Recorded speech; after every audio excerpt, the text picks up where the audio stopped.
Good morning. Welcome to +1 politics class. കഴിഞ്ഞ ക്ലാസ്സിൽ നമ്മൾ ഡിസ്കസ് ചെയ്തത് പാർലമെൻറ്റ് എങ്ങനെയാണ് കാര്യനിർവഹണ വിഭാഗത്തെ നിയന്ത്രിക്കുന്നത് എന്നും അതിനുള്ള ഉപാധികൾ എന്തൊക്കെയാണ് എന്നുമാണ്.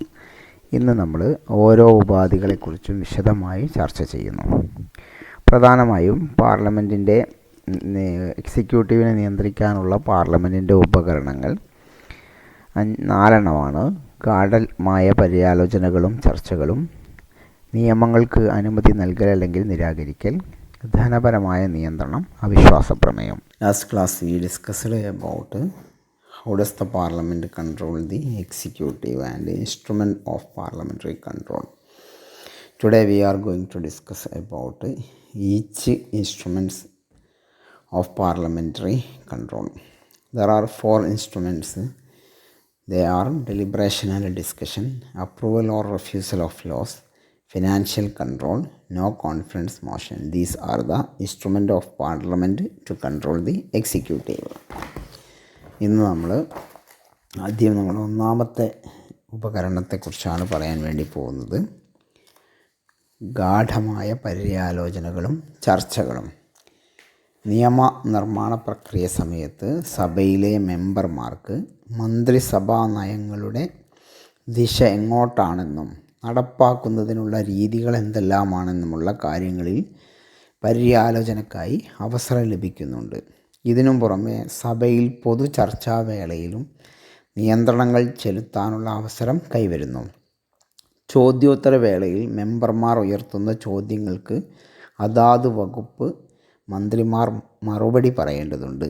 പാർലമെൻറ്റ് സമ്മേളിച്ചിരിക്കുമ്പോൾ എല്ലാ ദിവസവും ഇത്തരത്തിലുള്ള ചോദ്യോത്തര മണിക്കൂർ അനുവദിച്ചിട്ടുണ്ട്.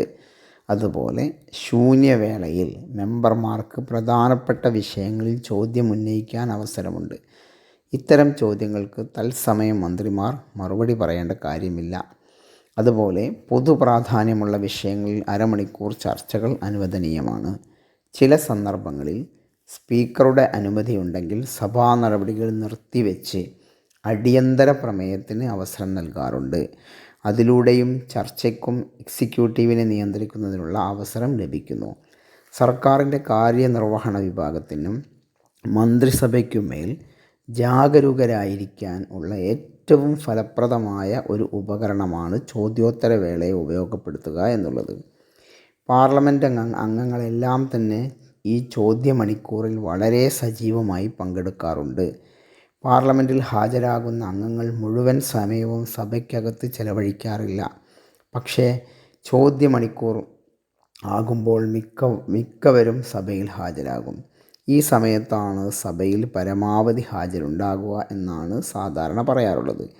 പൊതു താൽപ്പര്യമുള്ള വിഷയങ്ങളായ വിലക്കയറ്റം, ഭക്ഷ്യധാന്യങ്ങളുടെ ലഭ്യത, സമൂഹത്തിലെ ദുർബല വിഭാഗങ്ങളുടെ മേലുള്ള അതിക്രമങ്ങൾ, കലാപങ്ങൾ, കരിഞ്ചന്ത, പൂഴ്ത്തിവെപ്പ്, വിവാദ നിയമങ്ങൾ പോലെയുള്ള ജമ്മു കാശ്മീരിനെ സംബന്ധിച്ച നിയമങ്ങൾ, അതേപോലെ പൗരത്വ നിയമം തുടങ്ങിയ കാര്യങ്ങളിൽ ഈ വക ചോദ്യങ്ങൾ പ്രധാനമായും സർക്കാരിനെ വിമർശിക്കാനുള്ള ആയുധമാക്കും. സഭയിലെ പ്രതിപക്ഷ അംഗങ്ങളാണ് സർക്കാരിനെ പ്രതിക്കൂട്ടിലാക്കുന്ന ചോദ്യങ്ങൾ സാധാരണയായി ചോദിക്കാറുള്ളത്. തങ്ങളുടെ നിയോജക മണ്ഡലങ്ങളിലെ പ്രശ്നങ്ങളും കക്ഷിഭേദമന്യേ അംഗങ്ങൾ ഉന്നയിക്കും. വളരെ ചൂടേറിയ ചർച്ചകളും വാദപ്രതിവാദങ്ങളും സ്പീക്കറുടെ ചേംബറിനടുത്തേക്ക് നടന്നു നീങ്ങലും ഇറങ്ങിപ്പോക്കുമൊക്കെ ഈ സമയത്താണ് അരങ്ങേറാറുള്ളത്. സഭ പ്രക്ഷുബ്ധമാകുന്ന ഒരവസ്ഥാവിശേഷം വരെ കാര്യങ്ങൾ കൊണ്ടു ചെന്നെത്തിക്കാറുണ്ട്. സഭ നടത്തിക്കൊണ്ടു പോകാൻ സഭാധ്യക്ഷൻ പാടുപെടുന്ന അവസ്ഥയും ഉണ്ടാകും. പലപ്പോഴും കാര്യങ്ങൾ പരിധി വിട്ടു പോകുന്ന സാഹചര്യം വരുമ്പോൾ സഭ തൽക്കാലം നിർത്തിവെക്കുന്ന ഘട്ടം വരെ എത്താറുണ്ട്. സഭയുടെ വിലപ്പെട്ട സമയം അങ്ങനെ നഷ്ടപ്പെടുന്നതാണ് പരിണിതഫലം. പലപ്പോഴും ഈ വക ചേഷ്ടകൾ രാഷ്ട്രീയ ടെക്നിക്കുകളുടെ ഭാഗമാണ്. സർക്കാരിൽ നിന്ന് ആനുകൂല്യം നേടിയെടുക്കുന്നതിനുള്ള അടവ് പയറ്റലുമാകാം. എന്നാൽ മന്ത്രിസഭയുടെ ഉത്തരവാദിത്തം ഉറപ്പാക്കുന്നതിനുള്ള ബലപ്രയോഗവും ഇത്തരം ചെയ്തികളെ വ്യാഖ്യാനിക്കാറുണ്ട്. Deliberation and discussion. A strong instrument with the legislature for controlling the executive is deliberation and discussion in parliament. When a new bill is being introduced, it is hotly discussed and debated. Similarly, policy decision and the implementation by the executive are discussed and debated. Question, however, is an effective instrument for controlling the executive. During the question hour, member raise questions. It is mandatory for ministers to answer these questions. Zero hour is another instrument for controlling the executive. During zero hour, member can raise any issue in the parliament, but it is not mandatory for ministers to answer them. ഇനി രണ്ടാമത്തെ ഇൻസ്ട്രുമെൻറ്റിനെ കുറിച്ച് നമുക്ക് നോക്കാം. നിയമങ്ങൾക്ക് അനുമതി നൽകൽ അല്ലെങ്കിൽ നിരാകരിക്കൽ. അനുമതി നൽകൽ എന്ന അധികാരം ഉപയോഗിച്ചും പാർലമെൻറ്റിനെ എക്സിക്യൂട്ടീവിനെ നിയന്ത്രിക്കാം.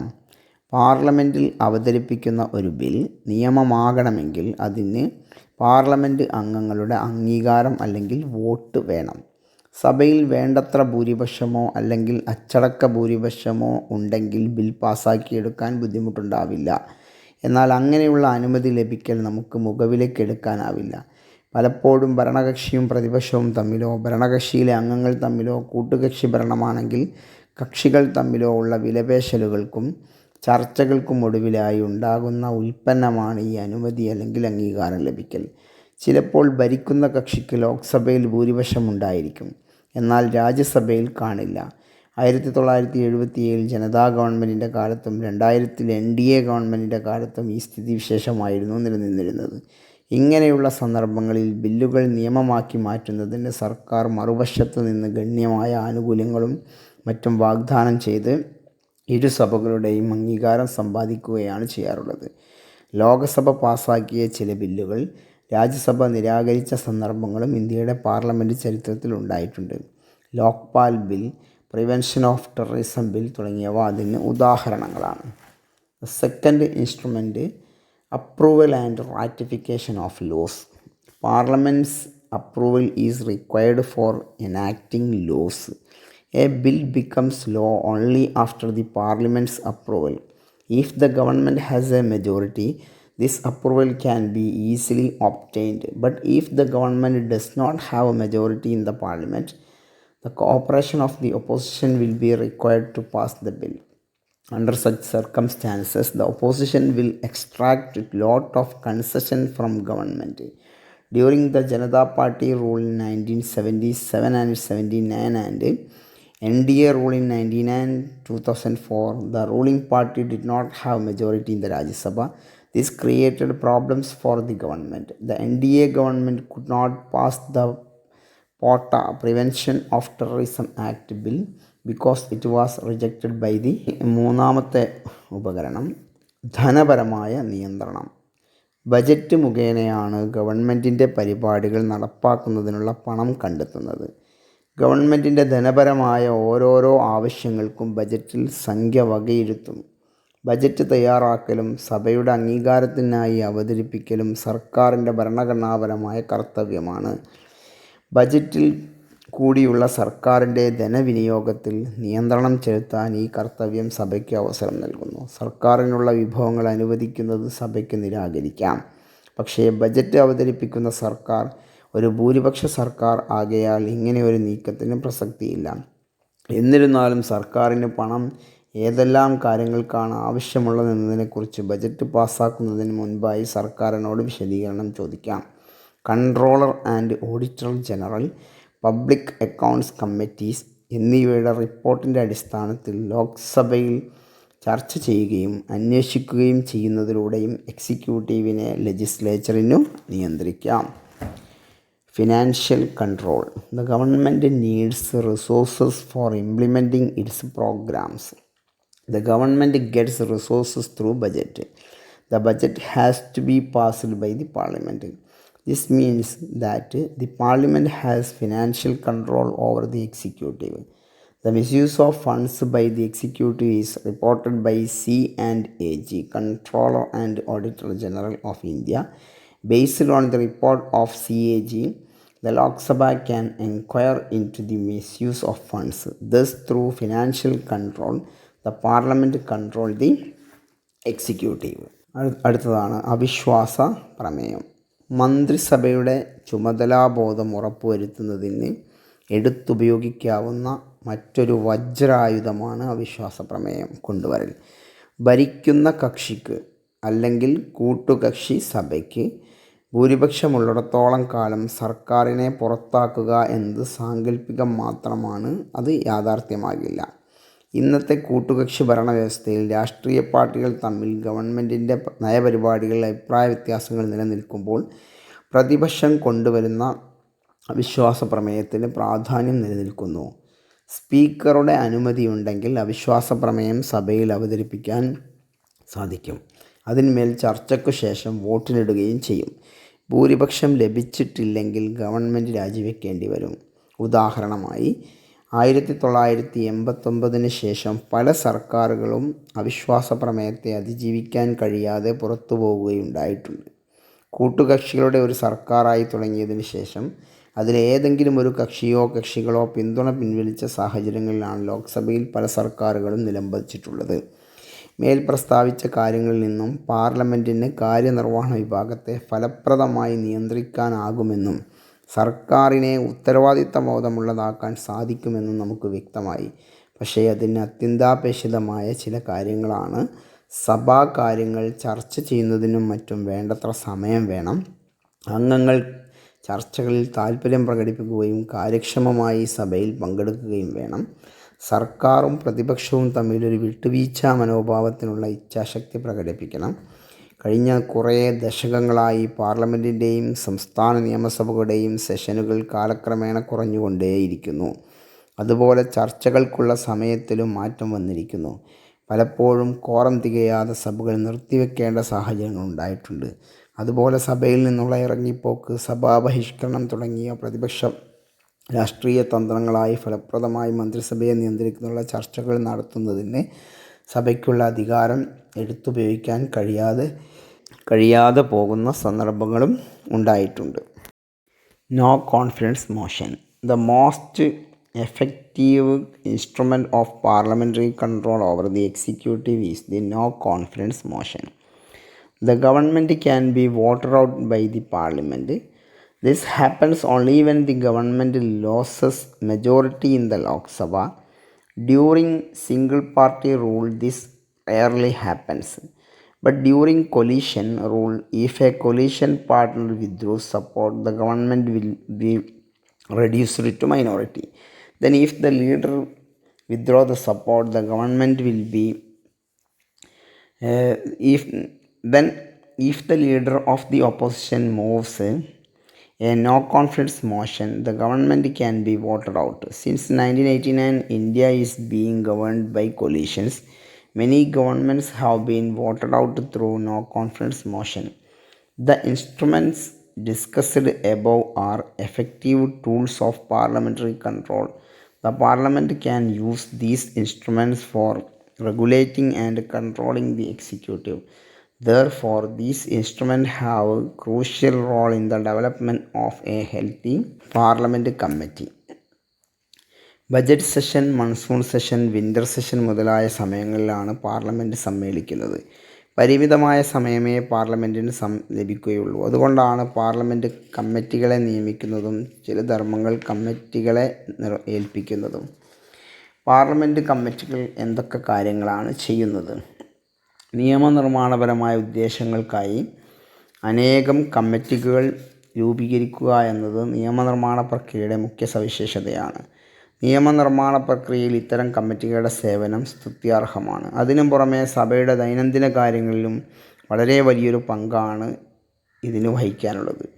പാർലമെൻറ്റ് സമ്മേളിക്കുമ്പോൾ മാത്രമേ പാർലമെൻറ്റിന് പ്രവർത്തനക്ഷമതയുള്ളൂ. സമയക്കുറവ് പലപ്പോഴും പ്രശ്നമാകാറുണ്ട്. ഇതിനൊരു പരിഹാരമാണ് കമ്മിറ്റികളെ നിയമിക്കൽ.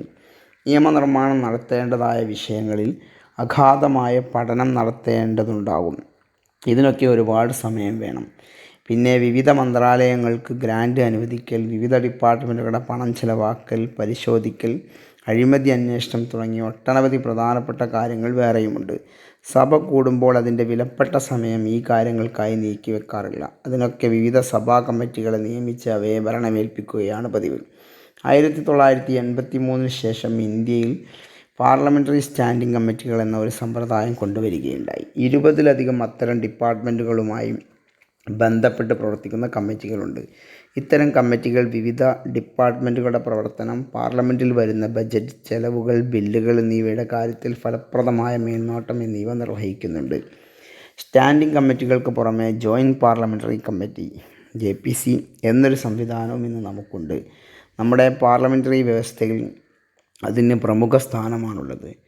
ഒരു പ്രത്യേക ബില്ലിൽ ചർച്ച ഏർപ്പെടുത്തുന്നതിനോ സാമ്പത്തിക ക്രമക്കേടുകൾ ഉണ്ടെങ്കിൽ അക്കാര്യത്തിൽ അന്വേഷണം നടത്തുന്നതിനോ വേണ്ടിയാണ് ഇത്തരം കമ്മിറ്റികൾ രൂപീകൃതമായിട്ടുള്ളത്. പാർലമെൻറ്റിൻ്റെ ഇരുസഭകളിൽ നിന്നുള്ളവരായിരിക്കും ഇത്തരം കമ്മിറ്റികളിലെ അംഗങ്ങൾ. പാർലമെൻറ്റിൻ്റെ ജോലിഭാരം ലഘൂകരിക്കുന്നതിന് ഇത്തരം കമ്മിറ്റികളുടെ പ്രവർത്തനം ഏറെ സഹായിച്ചിട്ടുണ്ട്. അതുപോലെ പാർലമെൻറ്റിനുള്ള പരിമിതമായ സമയം സുപ്രധാനമായ കാര്യങ്ങൾക്കായി വിനിയോഗിക്കാനും അവസരം കൈവരുന്നു. സാധാരണ പാർലമെൻറ്റിൽ ബില്ലുകളുടെ അവതരണത്തിൻ്റെ ഒരു മേളമായിരിക്കും പലപ്പോഴും അരങ്ങേറുക. അങ്ങനെ വരുമ്പോൾ കുറേയൊക്കെ ബില്ലുകൾ ഇത്തരം കമ്മിറ്റികളെ നിയമിച്ച് ഏൽപ്പിച്ചു കൊടുക്കുകയാണ് പതിവ്. കമ്മിറ്റി ചെയ്തു വച്ചിട്ടുള്ള ജോലികൾ പാർലമെൻറ്റ് അംഗീകരിക്കുകയാണ് ചെയ്യുന്നത്. ചിലപ്പോൾ കുറച്ചൊക്കെ മാറ്റങ്ങൾ വരുത്തിയേക്കും. ബില്ലുകൾ നിയമമാക്കിയെടുക്കണമെങ്കിൽ അതിന് പാർലമെൻറ്റിൻ്റെ അനുമതി ലഭിച്ചിരിക്കണം. അതുപോലെ തന്നെയാണ് ബജറ്റിൻ്റെ കാര്യവും. കമ്മിറ്റികൾ മുന്നോട്ട് വയ്ക്കുന്ന നിർദ്ദേശങ്ങളും ശുപാർശകളും അപൂർവ സന്ദർഭങ്ങളിലേ പാർലമെൻറ്റ് നിരസിക്കാറുള്ളൂ. ഇത്തരം കമ്മിറ്റികളുടെ പ്രവർത്തനങ്ങൾ മുഖവിലക്കെടുക്കുകയാണ് പതിവ്. Parliamentary committee. The parliament meats only during sessions, for example budget session, monsoon session, winter session, etc. It has only limited time. Therefore, parliamentary committees are appointed to perform some functions. Functions such as study of a bill before it's introduced, investigation cases of corruption are performed by committees of parliament. In India, we have a system of parliamentary standing committee. They supervise the work of various departments. Apart from standing committees, sometimes joint parliamentary committee JPCs are set up. JPCs can be set up to discuss an important bill or investigating a major corruption scandal. Members of the parliamentary committees are selected from both the Lok Sabha and Rajya Sabha. The parliamentary committees save time for the parliament and reduce its burden. Parliament സ്വയം നിയന്ത്രിക്കുന്നത് എങ്ങനെ? Parliament ചർച്ചകളുടെ ഒരു വേദിയാണെന്ന് നാം പറഞ്ഞു. ഏതെങ്കിലും ഒരു വിഷയം സഭയിൽ ഉന്നയിച്ചാൽ അക്കാര്യത്തിൽ ചർച്ചകൾ നടക്കുകയും അങ്ങനെ തീരുമാനങ്ങൾ ഉണ്ടാവുകയുമാണ് ചെയ്യുന്നത്. പ്രധാന പ്രവർത്തനങ്ങളെല്ലാം നിർവഹിച്ചു പോരുന്നത്. ചർച്ചകളും വാദപ്രതിവാദങ്ങളുമെല്ലാം സഭയുടെ അന്തസ്സിന് നിരക്കുന്ന വിധത്തിലായിരിക്കണം. എന്നാൽ മാത്രമേ അത്തരം ചർച്ചകൾ അർത്ഥവത്താവുകയുള്ളൂ. സഭാ നടപടികൾ തടസ്സമില്ലാതെ കൊണ്ടുപോകാൻ സാധിക്കുകയുള്ളൂ. സഭ ശാന്തമായും തടസ്സമില്ലാതെയും നടത്തിക്കൊണ്ടു പോകുന്നതിനുള്ള വ്യവസ്ഥകൾ ഭരണഘടനയിൽ പറഞ്ഞിട്ടുണ്ട്. സഭാ നടപടികൾ നിയന്ത്രിക്കുന്ന കാര്യത്തിൽ അവസാന അധിപതി സഭാധ്യക്ഷനായ സ്പീക്കറായിരിക്കും. പാർലമെൻറ്റ് സ്വയം നിയന്ത്രിക്കുന്നതിൻ്റെ ഒരു ഉപാധിയാണ് മേൽ വിവരിച്ചതെന്ന് നമുക്ക് മനസ്സിലാക്കാം. പാർലമെൻറ്റിൻ്റെ സ്വയം നിയന്ത്രണത്തിൻ്റെ മറ്റൊരു ഉപാധിയാണ് കൂറുമാറ്റ നിരോധന നിയമം. ഇതുവഴി സഭാധ്യക്ഷൻ അംഗങ്ങളുടെ പെരുമാറ്റത്തെ നിയന്ത്രിക്കുകയാണ് ചെയ്യുന്നത്. കൂറുമാറ്റ നിരോധന നിയമം എന്ന സംജ്ഞ നമ്മൾ കേട്ടിരിക്കാനിടയുണ്ട്. ഏതെങ്കിലും ഒരു കക്ഷിയുടെ ടിക്കറ്റിൽ, അതായത് ചിഹ്നത്തിൽ മത്സരിച്ച് ജയിച്ച് മിക്കവാറും എല്ലാ അംഗങ്ങളും സഭയിലെത്തുക. സ്വതന്ത്രന്മാരായി ജയിച്ചു വരുന്നവരും ഉണ്ട്. ജയിച്ചു കഴിഞ്ഞു വന്നതിന് ശേഷം തങ്ങൾ പ്രതിനിധാനം ചെയ്യുന്ന കക്ഷിയുമായുള്ള ബന്ധം ഉപേക്ഷിക്കുന്ന സാഹചര്യങ്ങൾ ഉണ്ടാകാറുണ്ട്. സഭയിലെത്തിക്കുന്നതിന് പാടുപെട്ട കക്ഷിയോട് കാണിക്കുന്ന അവഗണനയായിരിക്കും ഇത്. ഇതിനെ ചെറുക്കാൻ എന്തെങ്കിലും പ്രതിവിധി ഉണ്ടാകേണ്ടതാണ് എന്ന് നമുക്ക് തോന്നുന്നതിൽ തെറ്റില്ല. എന്നാൽ സ്വാതന്ത്ര്യം കിട്ടി കുറേ കൊല്ലങ്ങൾക്ക് ശേഷവും ഈ ഒരു പ്രശ്നത്തിന് പരിഹാരം കാണാൻ സാധിച്ചിരുന്നില്ല. അവസാനം എല്ലാ കക്ഷികളും ചേർന്ന് ഒരു ധാരണയിലെത്തിയത് വഴി ഇതിനൊരു അറുതി വരുത്താനായി ഒരു കക്ഷിയുടെ ടിക്കറ്റിൽ ചിഹ്നത്തിൽ അവരുടെ വോട്ട് വാങ്ങി ജയിച്ചു കഴിഞ്ഞു വന്നാൽ മറ്റൊരു കക്ഷിയിലേക്ക് കൂറുമാറാൻ പാടില്ല എന്നതായിരുന്നു ധാരണ. അങ്ങനെ 1985 ഭരണഘടനയിൽ 52ാം ഭേദഗതി നിയമം വരുത്തി. ഈ ഭേദഗതിയാണ് കൂറുമാറ്റ നിരോധന ഭേദഗതി, ആൻറ്റി ഡിഫെക്ഷൻ അമെൻമെൻറ്റ് എന്ന് പറയുന്നത്. അതിനുശേഷം 91ാം ഭേദഗതിയിലൂടെ ഇതിൽ ചില പുതുക്കലുകൾ നടത്തുകയുണ്ടായി. ഈ ഭേദഗതി പ്രകാരം ഇക്കാര്യത്തിൽ അന്തിമ തീരുമാനമെടുക്കുന്നതിനുള്ള അധികാരം സഭാധ്യക്ഷനിൽ നിക്ഷിപ്തമായി. അംഗങ്ങളുടെ തെറ്റായ പെരുമാറ്റത്തെ നിയന്ത്രിക്കുന്നത് വഴി പാർലമെൻറ്റിൻ്റെ സ്വയം നിയന്ത്രണാധികാരം എടുത്തുപയോഗിക്കുകയാണ് ചെയ്യുന്നത്. ഏതെങ്കിലും ഒരംഗം കൂറുമാറിയാൽ അയാളുടെ സഭാംഗത്വം നഷ്ടപ്പെടും. അങ്ങനെ അയോഗ്യത കൽപ്പിക്കപ്പെട്ടയാൾക്ക് മന്ത്രിപദം മുതലായ രാഷ്ട്രീയ പദവികൾ കൈയാളുന്നതിന് വിലക്കും ഏർപ്പെടുത്തിയിട്ടുണ്ട്. കൂറുമാറ്റം എന്നതിൻ്റെ പരിധിയിൽ എന്തെല്ലാമാണ് വരുന്നതെന്ന് നമുക്ക് നോക്കാം. ഏതെങ്കിലും ഒരു അംഗം പാർട്ടി നേതൃത്വം സഭയിൽ ഹാജരാവാൻ നിർദ്ദേശം നൽകിയത് ധിക്കരിച്ച് സഭയിൽ ഹാജരാകാതിരുന്നാൽ അദ്ദേഹത്തിനെതിരെ കൂറുമാറ്റ നിയമപ്രകാരം നടപടിയെടുക്കാം. രണ്ടാമത്തെ സാഹചര്യം, പാർട്ടി നേതൃത്വം നൽകിയ നിർദ്ദേശത്തിനെതിരായി ഏതെങ്കിലും ഒരു അംഗം പാർലമെൻറ്റിൽ വോട്ട് ചെയ്താൽ. മൂന്നാമത്തേത്, ഒരംഗം സ്വമേധയാ പ്രഖ്യാപിക്കുകയാണ് ഞാൻ പാർട്ടി വിട്ടു പോവുകയാണ് എന്ന്. ഇത്രയ്ക്കും കർശനമായ ഒരു നിയമം നിലവിൽ വന്നിട്ട് പോലും കൂറുമാറ്റം ഇന്നും നടക്കുന്നുകൊണ്ടേയിരിക്കുന്നു. കഴിഞ്ഞ കുറേ വർഷങ്ങളിലെ അനുഭവം അതാണ് കാണിക്കുന്നത്. എന്നാൽ ഇതുകൊണ്ട് പല ഗുണങ്ങളും ഉണ്ടായിട്ടുണ്ട്. ഇത് കക്ഷി നേതൃത്വത്തിന് വിശേഷാലുള്ള അധികാരങ്ങൾ നൽകിയിട്ടുണ്ട്. അതുപോലെ സഭാധ്യക്ഷന് അംഗങ്ങളുടെ മേലും ഒരധികാരവും ഇത് നൽകുന്നു. How does the parliament regulate it self? We have seen that the parliament regulates the executive. It would be desirable to regulate the parliament also. The presiding officers of the Lok Sabha and the Rajya Sabha have a lot of powers. They regulate and control the function of the two houses of parliament. An important instrument of self-regulation is the anti-defection law. This law was enacted in 1985 through the 52 Amendment. The aim of this law is prevention of defection of members from one political party to another. As per the provision of this law, if a member defects from the party on whose ticket he was elected to another party, he loses the membership of the house. Also, the defector is disqualified from becoming a minister. What is defection? Defection can take different forms such as leaving a party, one whose ticket he was elected, voluntarily and joining another party. Second, absenting from the house when asked by the party leadership to be present. Third, voting against the instruction of the party. Anti-defection law has given more powers to the leadership of parties, but experience is that has not succeeded in preventing defection. Conclusion. Parliament proceedings are often telecast by Doordarshan. Therein you see elected members dressed in different colors, clothes, hailing from different parts of India and belonging to diverse castes and creeds. The members engage in heated discussion and debates, at times becoming emotional and losing their control. These honorable parliamentarians effectively control the executive. They represent the people's hope and aspirations, expectations and fears. It is a body that occupies a high position of power. ഇത്രയുമാണ് ഇന്നത്തെ class. ഇനി ചില questions കൂടിയുണ്ട്. Explain the instruments of parliament to control executive. പാർലമെൻറ്റിന് എക്സിക്യൂട്ടീവിനെ നിയന്ത്രിക്കാനുള്ള ഉപകരണങ്ങളെക്കുറിച്ച് ലഘുവിവരണം തയ്യാറാക്കുക. രണ്ടാമത്തേത്, prepare a short note about parliamentary committee. Parliamentary കമ്മിറ്റികളെക്കുറിച്ച് ഒരു ലഘുകുറിപ്പ് തയ്യാറാക്കുക. മൂന്നാമത്തേത്, how does the parliament regulate itself. എങ്ങനെയാണ് പാർലമെൻറ്റ് സ്വയം നിയന്ത്രിക്കുന്നത് എന്നതിനെക്കുറിച്ച് ഒരു കുറിപ്പ് തയ്യാറാക്കുക.